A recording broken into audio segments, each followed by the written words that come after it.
Imagine being locked away for years, and the thing that lands you in solitary isn't a weapon, but a game of Dungeons and Dragons. In this world, a single apple can be contraband, whistling can get you written up, and a board game is treated like a loaded gun. Welcome to the American prison system. 50 rules so baffling, absurd, and hilarious they feel less like safety measures and more like masterpieces of bureaucratic insanity. 1. In many prisons across the United States, you can get thrown into solitary confinement for playing Dungeons and Dragons. The official reason is that the game fosters gang-related activity. They're literally picturing a turf war between the Forgotten Realms crew and the Greyhawk posse, settled not with shivs, but with saving throws versus poison. They claim it also promotes escapism, which is a bit like complaining about water being too wet. So, who's the bigger threat to prison order? The guy with a teardrop tattoo, or the guy who can tell you the armor class of an adult red dragon? 2. A shockingly large number of facilities have a strict no hollow objects rule. This goes way beyond the obvious, landing squarely in the territory of culinary tragedy. In some prisons, any pasta with a hole in it is considered contraband. That means no macaroni, no penny, no ziti. This is a level of paranoia where guards are trained to see a single piece of rigatoni not as dinner, but as a potential miniature Trojan horse for smuggling contraband. Your grand escape plan involving a microscopic message hidden in a noodle is foiled. The price? A lifetime of limp, lifeless spaghetti. 3. The simple act of exercise can be a violation. In many high-security units, inmates are forbidden from exercising in their cells. Doing push-ups or sit-ups can be seen as preparing for a fight and can lead to punishment. The logic is that a physically fit inmate is a more dangerous inmate. So, the system puts you in a tiny concrete box for 23 hours a day and then punishes you for trying to fight off the physical and mental decay that comes with it. 4. Thinking of sending a loved one a greeting card? It had better be the saddest, most boring card you can find. Most facilities have an ironclad list of forbidden features. No glitter, no stickers, no pop-up elements, and definitely no music. The fear is that even the tiniest piece of decoration could be tampered with or used to smuggle something hidden. What arrives is a sterile, flat piece of paper that looks less like a birthday wish and more like a notice of a tax audit. It's a system designed to ensure that even a message of love is first stripped of all joy, scanned for threats, and then delivered cold.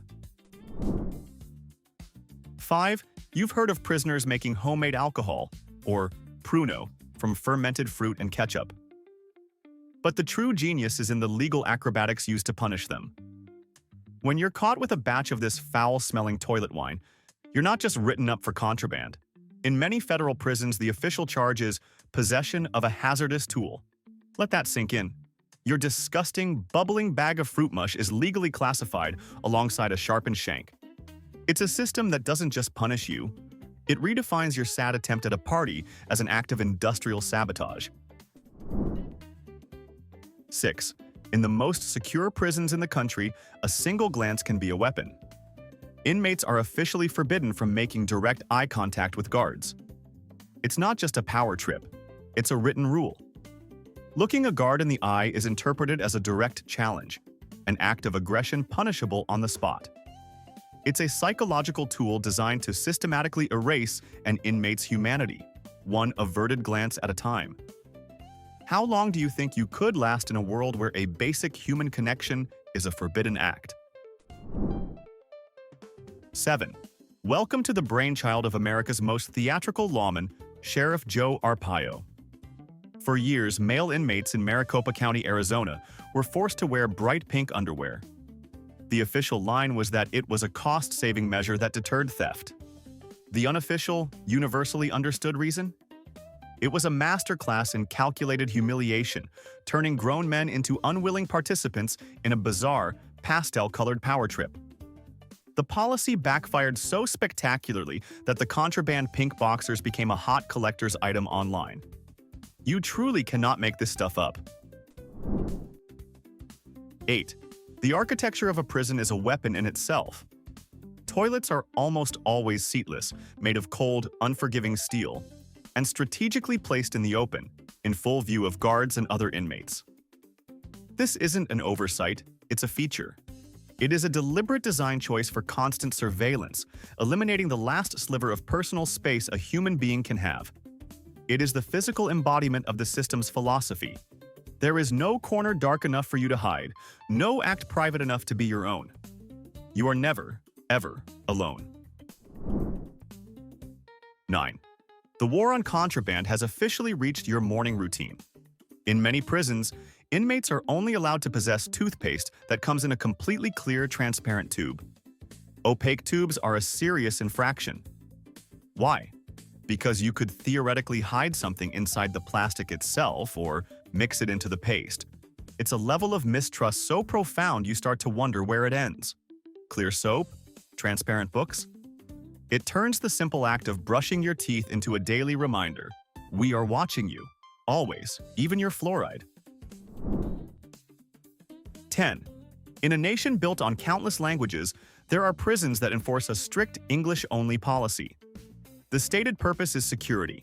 Guards need to understand what inmates are saying to prevent plots. But opponents argue it's a thinly veiled attempt to isolate and control, particularly aimed at Spanish-speaking or indigenous inmates. Imagine being locked away and then having the language of your family, your thoughts, and your prayers declared a security threat. It's a rule that doesn't just confine your body, it attempts to imprison your very culture. 11. In many state prisons, your favorite color can literally be a punishable offense. We're talking about the color of your t-shirt, your bandana, even your shoelaces if you're lucky enough to have them. Wearing blue or red in particular is often banned outright to prevent any association with the Crips or the Bloods. But this creates a world of surreal, high-stakes fashion policing. Did you just choose that blue shirt because it brings out your eyes? Too bad. In the eyes of the institution, you're not just making a style choice, you're practically declaring a gang affiliation. 12. Imagine you haven't seen your child in 5 years. You finally get a visit. They are sitting right in front of you, just inches away, and you are absolutely under no circumstances allowed to touch them. This is the reality of no-contact visits in many facilities. A thick pane of plexiglass separates families, turning a moment of human connection into a sterile, heartbreaking pantomime. You speak through a crackly telephone receiver, pressing your hand against the glass where their hand is. It's a rule designed to punish not just the inmate, but everyone who loves them. 13. Welcome to the soul-crushing reality of the spork. For security reasons, actual forks and knives are a distant memory. Instead, inmates are issued a single, pathetic piece of plastic, the spork. It is an object that fails spectacularly at being either a spoon or a fork. It's too shallow to hold soup effectively, and its tines are too blunt and flimsy to pierce anything tougher than a cooked carrot. It is a monument to institutional compromise, a daily reminder that you are trusted with nothing, not even a utensil that can do its one job correctly. 14. In the outside world, saving a snack for later is called planning. In prison, it's called hoarding, and it's a punishable offense. This isn't about stockpiling a month's worth of food. This is about taking the apple from your lunch tray and saving it in your cell for the evening. Guards will confiscate it and write you up for a rule violation. The logic is that hoarded food can be used for bartering or brewing illegal alcohol. But the effect is a system that punishes a basic human survival instinct, the desire to have a little something for later. 15. If a family member sends you a photograph, it better not be a Polaroid. Those classic instant photos are almost universally banned from being mailed into prisons. Why? Because the thick, chemical-laden backing of a Polaroid picture is seen as a perfect, ready-made hiding spot for contraband. It's a prime example of prison paranoia. The system isn't just screening your mail for messages, it's screening the very technology of your memories, viewing a smiling family photo as a potential security breach waiting to happen. 16. Inmates are masters of culinary innovation, creating elaborate meals called spreads from commissary items.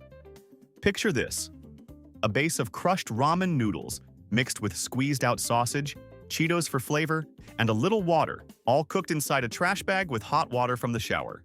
It's a forbidden delicacy. The official charge for making one? Unauthorized food preparation. It's a world where the act of trying to make something delicious, something different, from your bleak rations is seen as an act of rebellion. 17. Inmates are entitled to receive mail, but the rules are designed by a committee of paranoid bureaucrats. One of the most insidious is the no stains rule. If a letter from your daughter arrives with a single teardrop that smudged the ink, or a tiny grease spot from the kitchen table, it can be deemed altered and sent back. Guards are trained to see a coffee ring not as a sign of a hurried, heartfelt note, but as a potential coded message or a chemical agent. It's a system where the messy, imperfect evidence of real life is treated as a threat. 18. Most prisons limit the number of personal photographs an inmate can have in their cell, usually to 5 or 10 pictures. Now stop and think about that. You have to curate your entire life, your entire family, down to a handful of snapshots. What happens when your daughter gets married or a new grandchild is born? You have to make a choice. To put a new photo up, an old one has to come down. It's a quiet, brutal rule that forces you to literally quantify and rank your connections to the outside world. Who makes the cut? 19. Several times a day, and often in the middle of the night, a brutal announcement is made for count. Everything stops. Inmates must stand in their cells, perfectly silent and still, while guards walk by and count them. It can take hours. Talking, moving, or not being visible can result in immediate punishment. The count isn't just about making sure no one has escaped. It's a ritual of absolute control. It's a constant disruptive reminder that your time, your sleep, and your very presence are subject to inspection at any given moment without warning. 20. An inmate's desire to create art is often seen as a security risk. Many prisons have incredibly specific bans on art supplies. Red ink is often forbidden because it can be mistaken for blood. Certain types of charcoal or thick pencils are banned for fear they could be sharpened into weapons. Some facilities even regulate the content of drawings, confiscating anything deemed gang-related or inflammatory. The underlying message is terrifyingly clear. We don't just want to control your body, we want to control your imagination too. 21. Many prisons function as a bizarre, high-stakes fashion police state, especially when it comes to facial hair. In one facility, a mustache is fine, but a beard is a violation. Next door, a beard is acceptable, but only if it's trimmed to a 1/4 inch. Let it grow to a 1/2 inch, and you're in trouble. This isn't about hiding a lockpick in your goatee. It's about creating a reality where the difference between a model prisoner and a rule breaker is literally a hair's breadth. Which one of these pointless rules would you break first? 22. Think your office has a strict dress code? In many prisons, your shirt must be tucked in at all times, not just for formal occasions, but every single moment you are outside your cell. The official reason is to prevent the concealment of weapons. But the result is a surreal ballet of compliance, where grown men convicted of serious crimes are constantly adjusting their waistbands like nervous schoolboys. It's a constant nagging reminder that the system's control over you is so absolute, it extends to your very silhouette. Forget good behavior. Your parole might depend on your tuck. 23. In the bizarre economy of the American prison system, the US dollar is dead. The new gold standard? Instant ramen noodles. After smoking bans made cigarettes worthless, soups became the bedrock of commerce. A single 59-cent brick of dried noodles can buy you a clean sweatshirt, pay off a gambling debt, or hire another inmate for protection. It's the only place in the world where a guy with a case of Maruchan beef has more liquid assets than a guy on the outside with a law degree. This is Wall Street, but with more MSG. 24. Want to read a book in prison? Good luck navigating the literary tastes of the warden. You can't have family send you a used paperback. It must come directly from an approved vendor. This has led to some of the most mind-boggling censorship imaginable. The Texas prison system at one point famously banned Pulitzer Prize winner The Color Purple and even Shakespeare's sonnets, yet deemed Adolf Hitler's Mein Kampf and David Duke's white supremacist screeds perfectly acceptable reading material. How do you even begin to understand a logic where love poems are deemed more dangerous than a manifesto of hate and violence? 25. In the crushing silence of a cell block, a moment of personal joy can be an act of defiance. It can also be a punishable offense. Whistling a tune or singing to yourself can get you written up for creating a disturbance.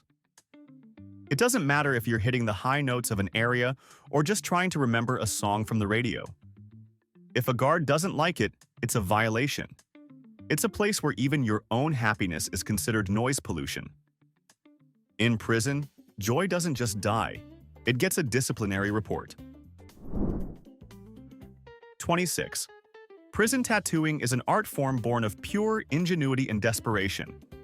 The gun is often a tiny motor from a fan, a sharpened guitar string, and ink made from burnt plastic mixed with shampoo. Getting caught with this equipment is a major offense, but the punishment is where the cruelty becomes exquisite.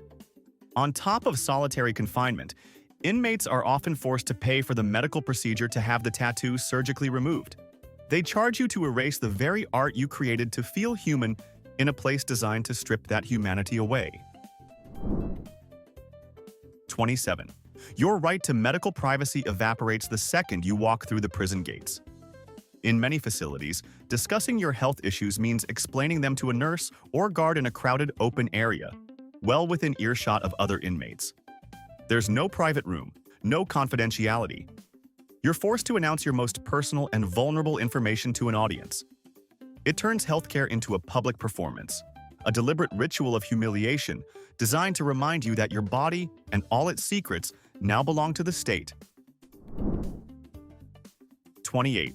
In the hyper-controlled economy of a prison, even a simple postage stamp is treated like a controlled substance. Inmates are often limited to possessing a specific, small number of stamps, say 10 at a time. If an audit of your cell turns up an 11th stamp, you can be written up for hoarding.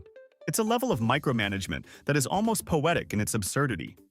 Somewhere in America tonight, a man is sitting in solitary confinement because he was overprepared to write letters to his family. His crime? Loving mail a little too much. 29. Inmates who work in the prison kitchen are subjected to a special kind of paranoia. After a shift handling ingredients like yeast, sugar, or fruit, they are often required to undergo a full strip search before they can return to their housing unit.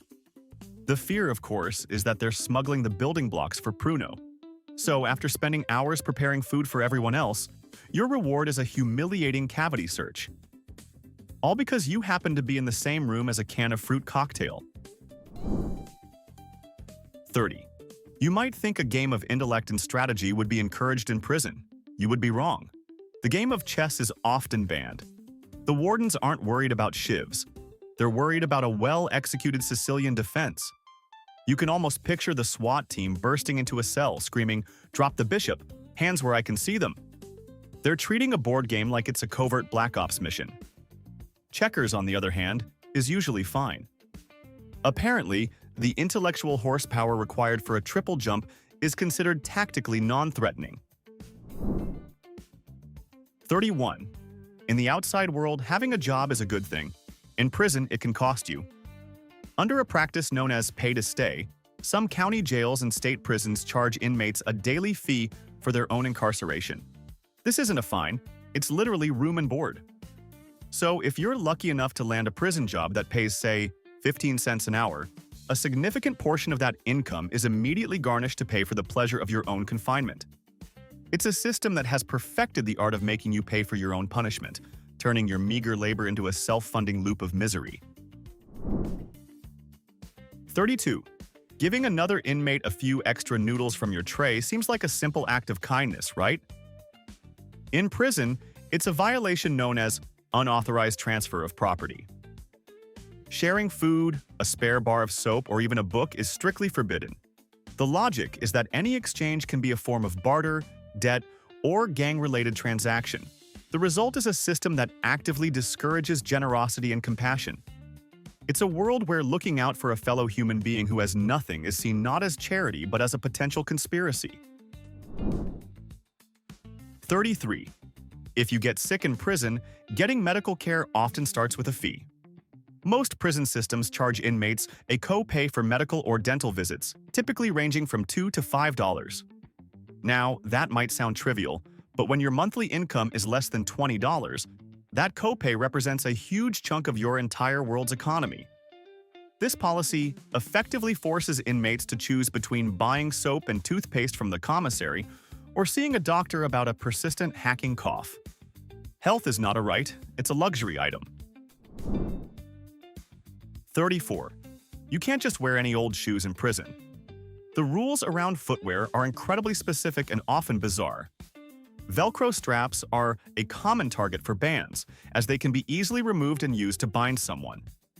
In some facilities, all black or all white sneakers are forbidden because they are associated with specific gangs. This leads to a situation where the only approved footwear is some strange, off-brand, multicolored monstrosity that no one would ever choose to wear. Your sentence is not just about doing time, it's about doing time in the ugliest shoes imaginable. 35. Inmates often have to purchase their own personal hygiene items, but the options are a masterclass in institutional sadism.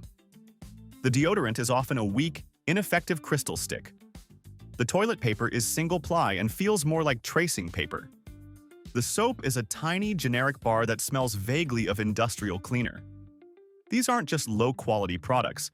They are designed to be the bare minimum of what can be legally considered hygiene, a constant, abrasive reminder of your diminished status. It's not just prison, it's a full-body sensory deprivation experience. 36. Religious freedom is technically a constitutional right, but in prison, it comes with a lot of asterisks. While major religions are usually accommodated, requests for less common items or practices are often denied for security reasons.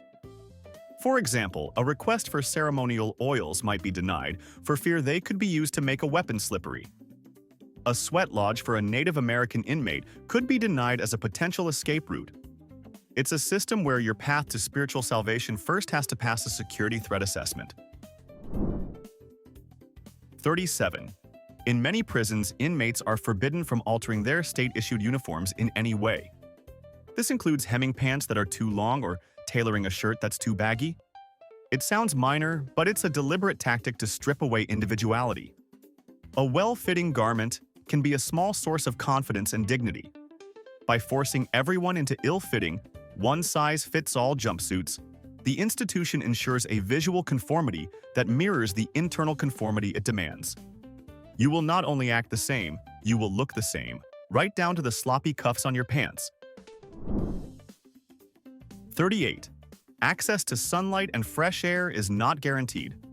While outdoor recreation is standard, the definition of outdoors can be horrifyingly liberal. In many supermax prisons, an inmate's rec time is spent alone in a concrete, high-walled enclosure, often called a dog run. It might be open to the sky, but there's no grass, no view of the horizon, just a concrete floor and concrete walls. It's a loophole in the definition of outside, providing a sliver of sky but none of the humanity. You can see the sun, but you can't feel the world. 39. Inmates who want to pursue higher education face a mountain of restrictions. One of the most common is the ban on internet access. While the security reasons are obvious, this policy effectively cuts inmates off from the primary tool of modern research and learning. They are forced to rely on outdated textbooks and correspondence courses that are decades behind. It's a system that says it believes in rehabilitation, but then denies inmates the one tool most essential for re-entering the modern world. 40. Every object in an inmate's cell is subject to the rule of authorized possession. You are given a list of exactly what you are allowed to own and how many of each item. For instance, you might be allowed 2 pairs of socks, 1 book, 5 photos, and 1 bar of soap. If a guard searches your cell and finds a 3rd pair of socks, It's a violation. This isn't about security, it's about control. It's about creating a world where owning one too many pairs of socks is an act of rebellion. A world so deprived that a spare piece of clothing becomes a symbol of illicit wealth. 41. In the universe of prison rules, silence is not just golden, it's mandatory. During quiet hours, which can stretch for most of the day and all night, inmates are forbidden from talking above a whisper. Flushing a toilet too loudly or even coughing vigorously can be grounds for a disciplinary report. It's an enforced, unnatural quiet that turns a facility full of hundreds of people into a library of ghosts. The message is clear. Your voice, like your freedom, is a privilege that can be revoked at any moment. 42.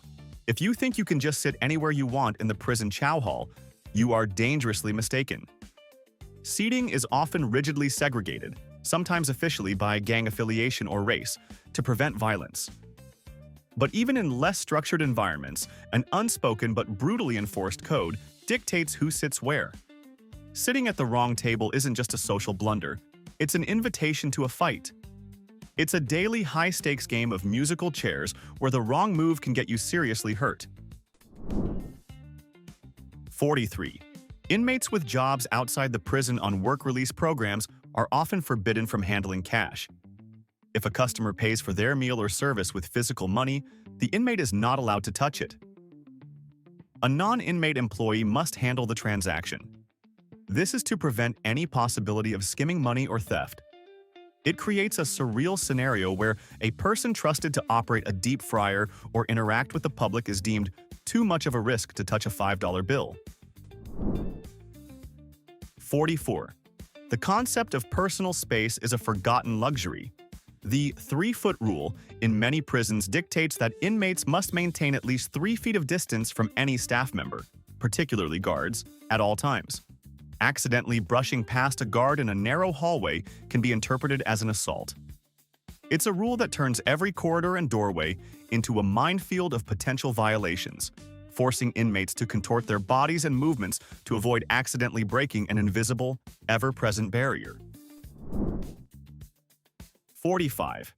If an inmate dies in prison, their family is often sent a bill for the expenses. This can include the cost of transporting the body or any administrative fees associated with the death. Imagine grieving the loss of a loved one, only to receive an invoice from the very institution that held them captive. It is the final bureaucratic indignity, a reminder that even in death, the system's primary function is to account for and charge for every last thing. 46. Inmates are not allowed to receive any kind of package from home. No birthday presents, no care packages with homemade cookies, nothing. Every single item an inmate possesses must be purchased through the highly priced, state-approved commissary catalog or issued by the prison itself. This rule is designed to stop contraband, but its true effect is to sever the tangible connection to family and home. A simple box of cookies becomes a security threat, and a mother's gesture of love is returned to sender. 47. In prison, you don't pass notes, you fly kites. These are tiny, tightly folded messages passed from one inmate to another, and getting caught with one is a serious infraction. The contents of the kite are almost irrelevant. It could be a complex escape plan, or it could be a reminder to a friend about a D&D session you're secretly planning. It doesn't matter. The act of unsanctioned communication itself is the crime. Every piece of paper becomes a potential conspiracy, every folded corner a reason for suspicion. 48. You can't cover your cell window, not even for a moment. Inmates are strictly forbidden from hanging a towel, a piece of paper, or even a shirt over the small window in their cell door. Obstructing the view, even for a few seconds of privacy, is a major infraction that will bring guards running. It is the architectural enforcement of total surveillance, a constant reminder that your life is an open book and you are not even allowed to turn the page. 49. In a bizarre twist of logic, many prisons ban any clothing that resembles the guards' uniforms or medical scrubs. This means inmates are often forbidden from wearing plain gray sweatshirts or khaki-colored pants, as these colors are reserved for staff. The fear is that an inmate could use the clothing to impersonate an officer and escape. But it creates a world where a color itself is contraband, and your choice of a neutral tone t-shirt could be mistaken for an escape attempt. Alright, we've gone through 49 layers of institutional madness, and there's just one left. But before we get to our grand finale, it's time for the final verdict. In our opinion, the award for the most mind-bendingly absurd rule on this list has to go to Sheriff Joe Arpaio's mandatory pink underwear. Why? Because it's the perfect example of a rule that has nothing to do with security and everything to do with pure vindictive theater. It's a policy so dedicated to humiliation that it backfired into pop culture, creating a black market for the very items it used for punishment. It's not just absurd, it's performance art. Do you agree with our verdict? Or did another rule deserve this dubious honor? Let us know your pick in the comments. And now, for our final number. 50. In many prisons, you are not allowed to know the last names of the guards who control every aspect of your life. Officers are identified only by their last initial or a number on their uniform. This isn't for efficiency, it's for power. By stripping them of a name, the system makes them anonymous, unaccountable figures. You can't file a complaint against Officer Smith if you only know him as Officer S. It is the ultimate rule, a meta rule that protects the entire system by making its enforcers into nameless, interchangeable cogs in a machine of absolute authority. So there it is. 50 rules that prove the system isn't just built to punish, it's built to humiliate. But here's the real question. If you were forced to live under these rules, which one would you break first? The ramen economy, the toothpaste surveillance, or the crime of whistling in your own cell? Drop your answer in the comments, and don't hold back. I want the most brutally honest takes. And if this breakdown of prison madness left you shocked, pissed off, or just laughing at the sheer stupidity of it all, hit that like button and subscribe. Because trust me, the next list is even crazier.